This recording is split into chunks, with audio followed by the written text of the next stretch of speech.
Ok, bah alors bonsoir. Après ces petits problèmes techniques, on va pouvoir reprendre le truc. Oui, le sujet de ce soir, c'est donc là où l'herbe est plus verte. C'est-à-dire que vous avez toute une catégorie de personnes qui a cette tendance à vouloir aller voir ailleurs si les choses vont mieux ou si les choses sont mieux. Mais c'est surtout basé sur un manque de satisfaction. C'est-à-dire que ce n'est pas pour une amélioration de la relation, c'est pas parce qu'on est dans une mauvaise relation et qu'on veut aller dans une meilleure relation, c'est pas parce qu'on veut trouver un meilleur boulot, une meilleure profession, c'est parce que on veut trouver quelque chose d'autre. On veut parce que ça paraît mieux ailleurs. Alors, je me présente pour ceux qui auraient loupé le début et pour ceux qui ne me connaissent pas. Donc, je m'appelle Cyril Malka, je suis psy, je suis hypnothérapeute et si vous voulez en savoir plus sur moi, vous allez sur malka.fr, c'est mon site principal. J'ai plusieurs sites, mais celui-ci, c'est mon site principal. Et là, vous pourrez voir tout un truc qui s'appelle Qui et où est Cyril Malka. Et puis là, vous en saurez plus sur moi. Donc, cette personnalité qui est le sujet de notre webinaire aujourd'hui, cette personnalité qui va toujours voir où l'herbe est apparemment plus verte, généralement de l'autre côté de la barrière, va être capable de balancer toute la relation dans laquelle il est, où elle est, balancer son travail. C'est quelqu'un qui a toujours un petit peu, si on peut dire ça comme ça, le pied dans la porte, qui est toujours en train de partir pour ailleurs, pour partir quelque part ailleurs, là où le ciel est plus bleu, les mouettes volent plus haut, l'herbe est plus verte, les filles sont plus jolies, les gars sont plus jolis, enfin bref.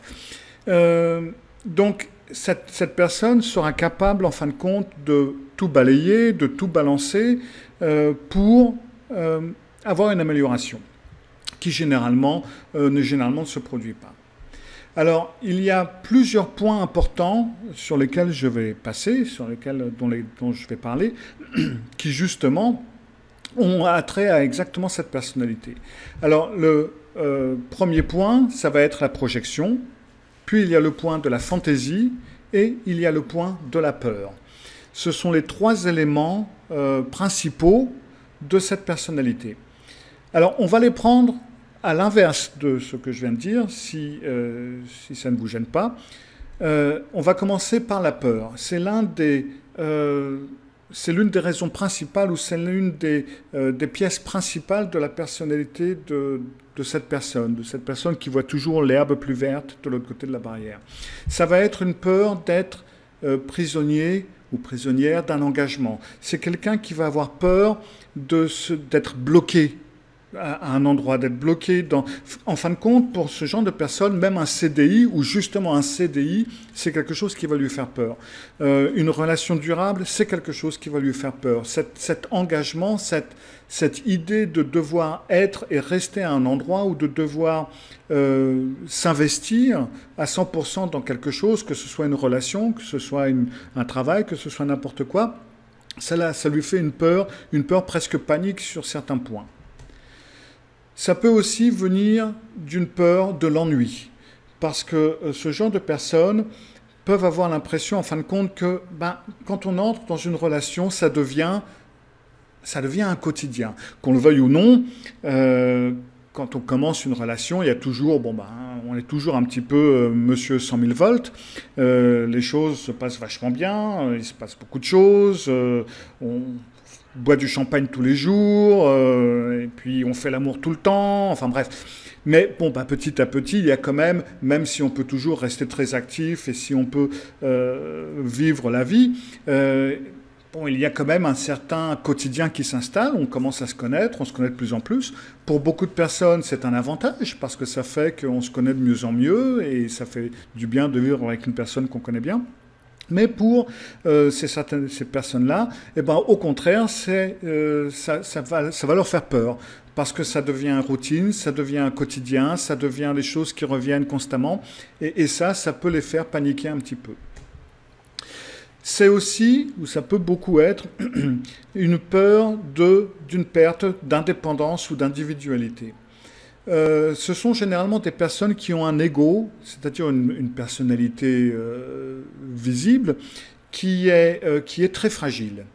Et donc, comme ce sont des égos très fragiles, il en faut peu pour les blesser, pour leur faire mal, pour leur faire peur, etc. Et donc, ça va être une personne qui va avoir peur de se diluer dans la relation, de perdre sa personnalité, son indépendance, si elle est dans une relation durable ou si elle est dans un travail qui est sûr et certain et qu'on va faire tous les jours. Elle risque de se sentir, oui, totalement perdue, ne plus être un individu, je suis plus indépendant, je suis plus individuel, on se fond l'un à l'autre, on se fond les uns les autres. Quand on travaille beaucoup au même endroit pendant plusieurs années, et ben oui, on se ressemble un peu tous, plus ou moins. Et donc, cette peur de perte de l'indépendance, de l'individualité, ça peut vraiment les mener à presque un genre de panique.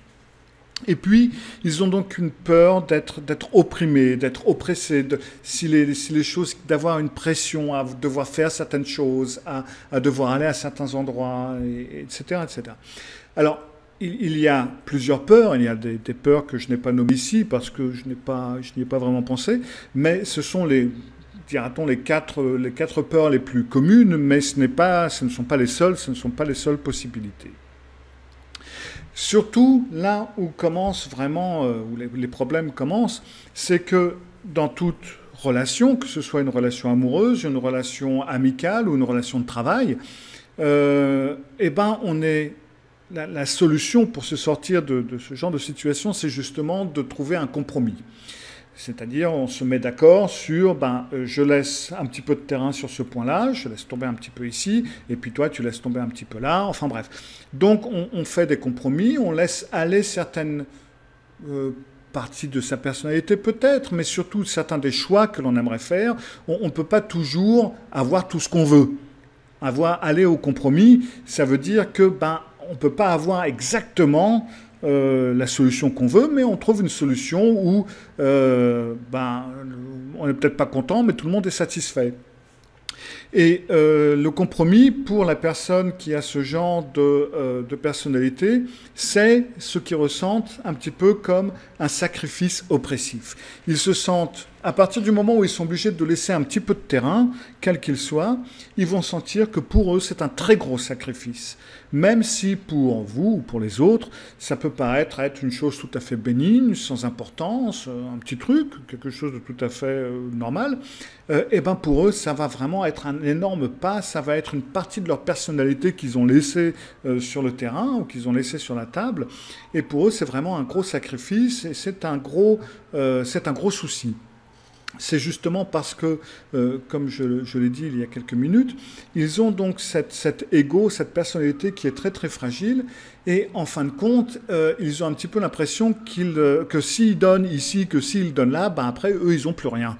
Parce qu'ils ont en fin de compte besoin de mobiliser toute leur personnalité, toute leur énergie sur eux-mêmes.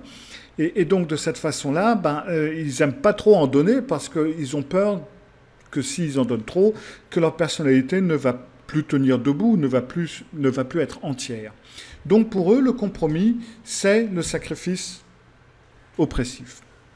Donc, ils se mettent dans l'idée, et c'est là où donc entre le phénomène de la fantaisie, qui est donc le deuxième phénomène dont j'ai parlé, et c'est là où ils se mettent dans l'idée, où ils se mettent dans la tête qu'en fin de compte, ils doivent pouvoir, parce que dans toute relation, que ce soit une relation amoureuse, amicale ou professionnelle, la plupart du temps, on va avoir des soucis ou il va y avoir des choses qui ne vont peut-être pas être parfaites ou qui vont peut-être être pas terribles. Et donc, ce qu'ils se mettent dans l'idée, c'est que s'ils échangent, s'ils vont ailleurs, s'ils vont voir ailleurs, eh ben, ils vont avoir les choses qui leur manquent dans la relation actuelle et les choses qu'ils ont dans la relation actuelle. C'est-à-dire qu'ils ont un petit peu l'idée qu'ils vont obtenir quelque chose de plus, mais sans pour autant perdre ce qu'ils ont déjà. Et c'est là où entre le phénomène de fantaisie en tête, parce qu'ils vont donc avoir des fantaisies sur une autre personne, ou sur un autre travail, sur une autre région, sur un autre pays, sur ce que vous voulez. Et donc ils vont se dire que, en fin de compte, les choses qui sont bien là où ils sont, ils vont les garder, et puis ils auront quelque chose en plus qui va être quelque chose qu'ils, des fois, s'imaginent existe dans le pays en question, dans la ville en question, ou chez la fille en question, ou chez le gars en question.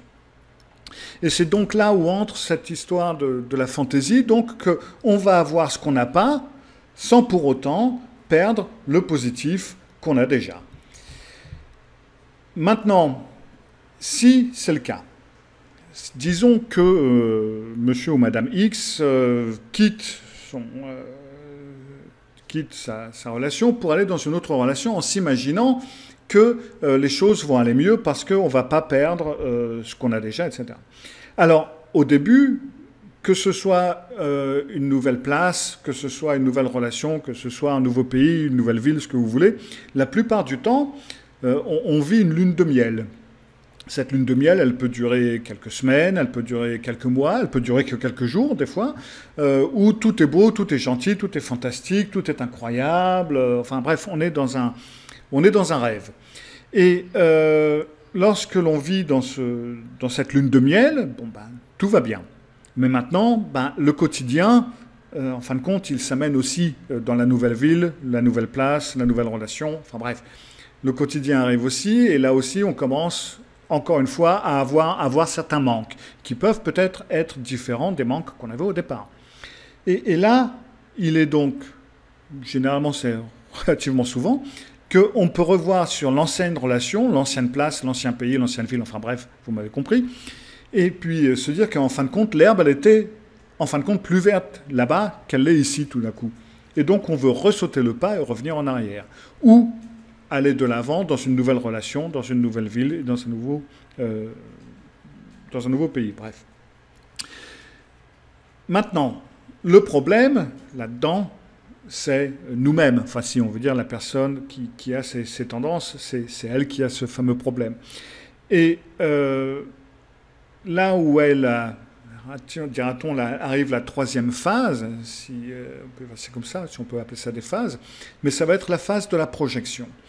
Et c'est à ce moment où, plutôt que de se dire que, en fin de compte, c'est moi là qui est en train de merdouiller la relation, eh ben, on va accuser l'autre personne de la relation d'être la raison pour laquelle on est allé voir ailleurs. En fin de compte, si je trouve que telle ou telle personne est plus intéressante que toi, c'est parce que toi, tu as un défaut. C'est parce que toi, tu n'es pas comme il faut, c'est parce que toi, tu as un problème. Ça n'est pas parce que moi, j'ai un problème. Et le plus incroyable, c'est que c'est le genre de réaction que l'on va avoir constamment. Alors, maintenant, il ne faut pas généraliser, bien entendu, et c'est là où il faut faire attention, parce qu'on peut parfaitement être dans une relation abusive, et puis quitter cette relation abusive pour aller voir ailleurs, parce que maintenant, il y en a ras-le-bol. Et là, on pourra dire, oui, mais ça, c'est parce que j'étais dans une relation avec toi, et cette relation, elle n'allait pas, et pour cette raison, je t'ai quitté. Là, il n'est pas question d'une personnalité qui, en fin de compte, agit de façon répétitive. C'est-à-dire qu'une fois qu'elle est dans une nouvelle relation, elle va sauter pour une troisième relation, puis pour une quatrième, pour une cinquième, etc. C'est quelque chose qui va être répétitif. Et là, dans ce cas-là, et seulement dans ce cas-là, on va pouvoir dire que oui, là, il y a un souci, là, il y a un problème. Et généralement, ce genre de personnes ne vont donc pas admettre leurs soucis, ne vont pas donc admettre leurs problèmes, mais accuser leur partenaire ou leur place ou la ville, enfin bref, pour les soucis qu'ils ont. En fin de compte, pour changer ce genre de personnes, il faut leur faire comprendre que l'herbe, elle n'est pas plus verte ou à droite ou à gauche ou de l'autre côté de la barrière, ou enfin bref, l'herbe, elle est verte là où on y fait attention, là où on la coupe, là où on enlève les mauvaises herbes, là où on l'arrose. C'est là où l'herbe est verte. Il y a aussi une tendance à oublier, chez ce genre de personnes, que même si l'herbe est très verte au moment où on arrive, eh ben, l'herbe, ça s'use. Plus on marche dessus, plus ça s'use. Et même si on y fait attention, ben, ça s'use toujours un petit peu. Ça s'use moins si on y fait attention que si on n'y fait pas attention. Donc il y a tout intérêt à y faire attention. Mais que ce soit d'une relation amicale, que ce soit d'une relation amoureuse ou d'une relation professionnelle, si on ne travaille pas sur cette relation, eh ben, l'herbe, de toute façon, elle va devenir vert clair et puis elle va finir par mourir. Donc, ce qu'il faut faire comprendre à ce genre de personnes, c'est que l'herbe, elle est verte là où on la travaille et là où on y fait attention. Alors, il va y avoir chez ce genre de personnes certains points récurrents, certains points répétitifs, qui va faire la différence entre une personne qui recherche quelque chose de plus intéressant ou une façon de se développer ou de s'ouvrir l'esprit ou ce que vous voulez, plutôt qu'une personne qui retombe un petit peu toujours sur le même schéma.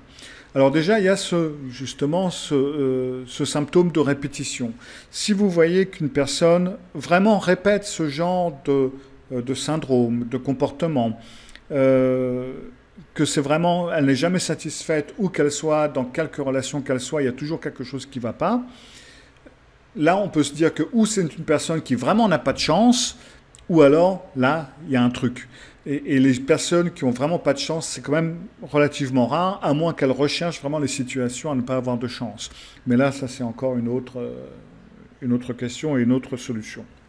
Mais dans ce cas-là, dans le cas de cette personnalité à problème, il va y avoir ce côté répétitif et de répéter cette exacte même manœuvre et cet exact même problème. Point numéro 2, ce sont des personnes qui vont être très axées sur le principe de perfection. C'est-à-dire que, oui, on sait parfaitement tous qu'on n'est pas parfait, mais ces gens-là vont s'attendre, en tout cas de vous ou des autres, que vous soyez parfaite, ou que le job soit parfait, ou que la ville ou que le pays soit parfait.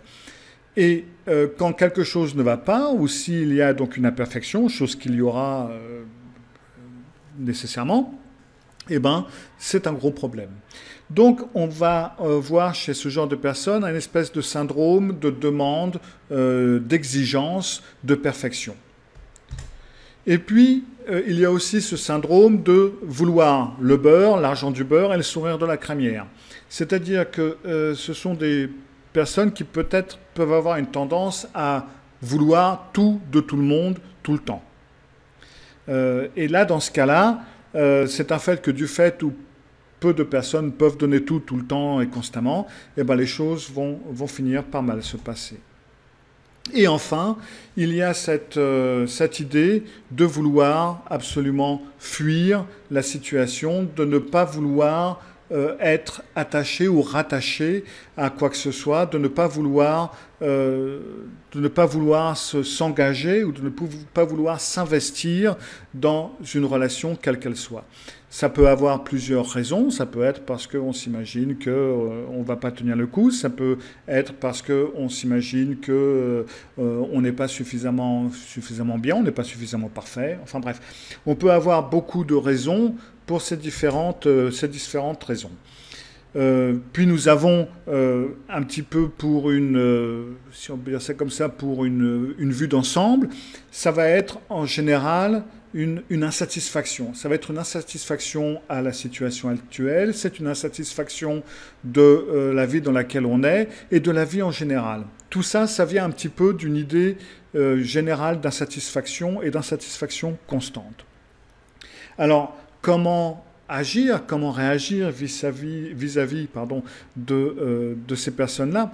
Eh bien, là, le principe est d'essayer d'en discuter avec elles et de voir lequel de ces points importants, il peut y en avoir plusieurs, hein, c'est pas parce qu'on a c'est pas parce qu'on a ce genre de personnalité qu'on va nécessairement avoir un seul point ou un seul problème, mais quel est le point ou quels sont les points importants et qui sont sous-jacents à cette idée de toujours vouloir aller voir ailleurs. Si c'est une idée que la personne, vous avez des personnes qui sont électriques et puis qui ont toujours envie et besoin d'avoir des nouvelles sensations et d'aller de fleur en fleur comme un papillon. Et dans ce cas-là, c'est un petit peu, ça peut être une personnalité totalement fixé et qui est très bien comme ça et qui se sent très bien comme ça. Et dans ce cas-là, bon, bah, il n'est pas question ici de la personnalité qui voit toujours l'herbe la plus verte de l'autre côté de la barrière. Parce que cette personne est satisfaite de sa vie, satisfaite de marcher comme ça, de fonctionner comme ça. Et là, dans ce cas-là, c'est à vous de voir si vous voulez vivre sous et avec ces conditions, sous ces conditions ou pas. La personne qui a ce syndrome, le syndrome de l'herbe toujours plus verte de l'autre côté, va avoir ce gros point d'insatisfaction constamment et sur un ou plusieurs de ces points. Si c'est l'insatisfaction qui l'amène à changer constamment de place, de relation et de ce que vous voulez, c'est que là, il y a un problème. Donc, retenez bien ce principe lorsque vous parlez avec ces personnes-là pour voir s'il s'agit de l'un ou s'il s'agit de l'autre. S'il s'agit vraiment d'une personne qui est généralement insatisfaite, donc c'est là où il faut voir quelles sont généralement ces raisons principales. Est-ce que c'est une fuite? Et dans ce cas-là, une fuite de quoi? Est-ce une fuite de responsabilité? Est-ce une peur de se dissoudre dans la relation? Est-ce une peur de ne pas pouvoir être suffisamment bien, de ne pas être suffisamment parfait? Est-ce que c'est parce qu'on veut emmagasiner un petit peu tout parce qu'on a peur de manquer? Quels sont les points les plus importants? Et dans ce cas-là, il est important de travailler ces points-là. Alors, où on peut les travailler ensemble, on n'est pas obligé d'aller voir un psy pour ce genre de choses. Mais si vraiment ça devient compliqué, oui, bien sûr, ça ferait peut-être du bien de faire venir ou d'aller voir un psy pour vous aider à remettre les choses un petit peu sur le droit chemin. Mais sachez bien que dans la règle, enfin dans le principe, tant que la personne qui est en cause n'est pas capable de voir ce principe de perfection ou cette fuite, etc., et n'est pas prête à le travailler et à passer au-dessus, que vous ayez voir un psy ou pas, ça ne changera rien. C'est toujours la personne en elle-même qui va être obligée de faire les pas nécessaires pour évoluer et pour se débarrasser de ces problèmes. Mais je dirais qu'en règle générale, si vous voyez donc qu'il y a une répétition de ce syndrome sur certains points, qu'il y a une insatisfaction générale, et qu'en plus donc vous commencez à voir qu'il y a cette idée de perfection, cette idée de vouloir fuir, etc. Donc là vous êtes face à une personne qui va être constamment insatisfaite ou généralement insatisfaite, également dans la relation dans laquelle vous êtes, ce qui veut dire en fin de compte que le problème, même si elle veut vous le faire croire de temps à autre, le problème, c'est pas vous. Le problème, c'est elle. Ou lui, bien entendu, ça dépend un petit peu. Mais parce que justement, lorsque la relation craque un petit peu, où vous avez cette projection, donc vous risquez de vous en prendre un petit peu plein la tronche, un peu du genre, oui, mais c'est de ta faute, parce que tu fais jamais ceci, ou parce que tu fais toujours cela, etc., etc. Alors, bien entendu, vous, tout comme moi, ou tout comme n'importe qui d'autre, on n'est pas parfait, et bien entendu, vous avez des erreurs, vous avez des petits soucis, etc. Mais dans ce cas-là, il ne faut pas entrer dans le jeu, il ne faut pas y croire et prendre la culpabilité en vous disant « bon, bah, c'est de ma faute si je ne peux pas ou si ça ne marche pas, etc. » Alors, bien entendu, vous pouvez avoir quelques petits soucis qui peut-être qu'il faudrait arranger, ça, bien entendu, et bien entendu, vous pouvez aussi entrer au compromis. Mais le problème général, surtout si c'est une personne qui vient de relations du même genre, c'est l'autre. Et c'est pas vous, et c'est à lui ou à elle, dans ce cas-là, de travailler principalement ce genre de soucis, ce genre de problèmes. Si vous n'y arrivez pas ensemble, donc là, oui, bien entendu, il va falloir prendre un psy pour faire bouger un petit peu les choses. Mais dites-vous bien que les choses ne bougeront pas tant que la personne en cause ne veut pas bouger, bien entendu. Donc arrive à un moment donné où on peut se dire, bon, ok, maintenant j'ai travaillé jusque là où je pouvais, maintenant je peux plus, quoi. Maintenant je m'arrête là, et après c'est à toi de bosser, et c'est à toi de voir si tu veux que cette relation dure ou si tu veux aller voir ailleurs.